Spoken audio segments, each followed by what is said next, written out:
Hello, everybody. Welcome to the Basu Godin Notebook. I am Marc-Antoine Godin with Arpin Basu on this Monday, December 9th. The Canadiens are playing against the Anaheim Ducks, so we're recording this episode prior to the game. So, Arpin, we're going to try to keep that discussion relevant beyond the game against. Well, it's probably going to come out during the game. Yeah, you might be watching the game right now as this comes out. So, yeah, we're gonna try and keep it. Bigger picture. So bigger picture wise, you asked Martin St. Louis an interesting question today at the morning skate. I was not at the morning skate today, about how, this is the first time he's had a healthy club. I think literally since he took over as coach, including Patrick Laine, which is the club that everyone envisioned when they came out at the golf tournament and said we would like to be in the mix. Patrick Laine was a big part of that narrative, and that goal. And so, you asked him if this is an appropriate time to evaluate the club based on full health. And his answer was somewhat inadequate, but that doesn't mean that we can't tackle that same question.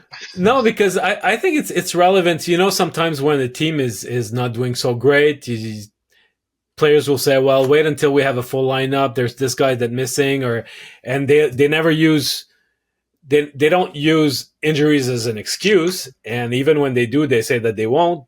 Sometimes they do, but it's just fair to say, let's wait until it's a full squad to assess really where the team is at, and that's why I think that right now, and knock on wood, we hope that this is going to last a good stretch for the Canadiens in that sense. But I think this is an interesting window right now, not only for Martin St. Louis, but also for management to really take the pulse of where they're at in their rebuild. You know how you've mentioned on a few occasions how this was a season for the Canadiens brass to take on information. So yes, there's development. Yes, there's going to be more prospects coming in the fold, but the team that they have right now, what exactly do they have? I think that there's no better time to assess it than when everybody's there, and that basically you can pull the strings and push the right buttons in order to try to get the most out of your players. So even more than in October, and certainly more than probably in the lame duck part of the schedule in the last month of the season, this is a nice window now for the team to make an interesting evaluation of where they're at.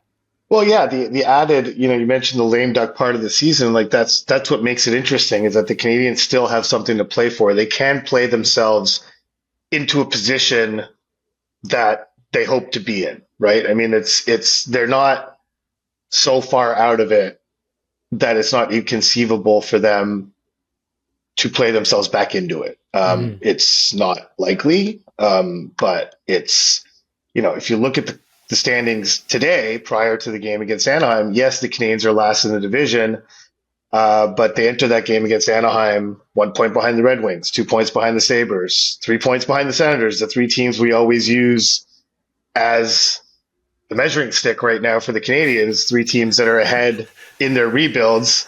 A measuring stick and a caution and three cautionary tales. Three cautionary tales of how difficult it is to get out of asset acquisition mode and into winning mode. And so all four of those teams, Montreal, Detroit, Buffalo, Ottawa, are trying to get into winning mode. And they're all bunched together, separated by a point each. But, conceivably, like the Lightning have 30 points in 25 games, mind you. They have a 600 points percentage, which is so maybe the Bruins are a better barometer. They're at 29 games played, two more than the Canadiens, again, ahead of the game against the Ducks, 10 points ahead in the standings. If the Canadiens can make that 5 points in the next few weeks, then maybe they're within striking distance, and maybe they're within, something. Like, listen, it's what's important to keep in mind is what the reality is, what us on the outside look at coldly and say, yeah, You're not catching the Bruins. They're already 10 points up. It's basically over that race. And the mindset of what a player looks at and a coach looks at. Not necessarily management, but those people who are in the trenches, they don't look at that as insurmountable. They look at the fact that there are 55 games left in the season. Sure, we can make up a 10-point deficit. We just have to start playing well right now, and then we'll just win like 6 out of 10 for the rest of the year, and then we'll do it. Like this is stuff that makes sense in a player's and a coach's mind. So that being said, with like a still mildly realistic ability for the players and the coach to say, okay, these games are really important. We got to get going right now. Then yeah, I agree with that. This is kind of a prime time to assess what a healthy Canadiens team looks like. Also the schedule, obviously tonight, Anaheim, winnable game. We'll see what happens. Thursday night, Pittsburgh's in town, a team in crisis of some sort, and not seemingly able to get out of it. Although, they're playing a little bit better of late, but still a winnable game. Then they travel to Winnipeg. That's a tough one. Then they have Buffalo on Tuesday. They got back-to-back in Detroit and home to Detroit on the 20th and the 21st. And then they're in Columbus on the 23rd leading into Christmas. So this stretch, not only are they healthy. That's a lot of Columbus in 1 month. That's a lot of Columbus in 1 month, yes. But, you're facing of those 7 games, you really have one that you're looking at and saying, okay, they probably won't win that one. Every other game that I just listed is winnable. Yeah. And so are the Canadiens going to be favored in all those games? No, and because they're behind in the standings on all of those teams that we mentioned, except for Anaheim, who they're tied with right now going into this game in terms of points this season. So yeah, and actually Anaheim's ahead of them in points percentage. So yeah, technically they are behind Anaheim. So they're behind every team that I just mentioned, but they're teams that, the Canadiens should feel like they can be competitive with and they can beat. So we've only had a short sample. Listen, Patrick Laine has played 3 games. So there's been 3 games where the Canadiens have been a healthy team. But what are your initial thoughts, and what do you hope to see over this stretch leading into Christmas from this group? Well, I think the main takeaway that I take from the last few weeks is that I think that they really turned a corner defensively, and they have the occasional hiccup. The last one being against Vegas, and I expect that it might happen again. It will happen again, but it's not because it's going to happen again that they're most recently against Boston. Yeah, but Boston was after Vegas, huh? Yeah. Okay. Gosh, time flies. Yeah, I get them mixed up. But I think that they're still a losing team, and the fact that they'll stumble defensively every now and then is part of the reason why. But I see enough encouraging signs so that at least they want to become a 500 team. That's the first target. The way they play defensively has been encouraging enough. Then again, they're facing the Anaheim Ducks. Look at them off giving up 6 goals against Anaheim on Monday night, and prove me wrong. But I think so. You're looking for things that are, Marty likes to talk about one-offs. You like to look at trends and just a general trajectory of things. And I think that defensively, things are trending in the right direction. There's a supporting cast of veterans on the 3rd and 4th line that have been doing a great job since the beginning of the season. It was to be expected that Gallagher's production would slow down a bit, that Jake Evans' production would slow down and come back to earth. But they've been doing a steady job.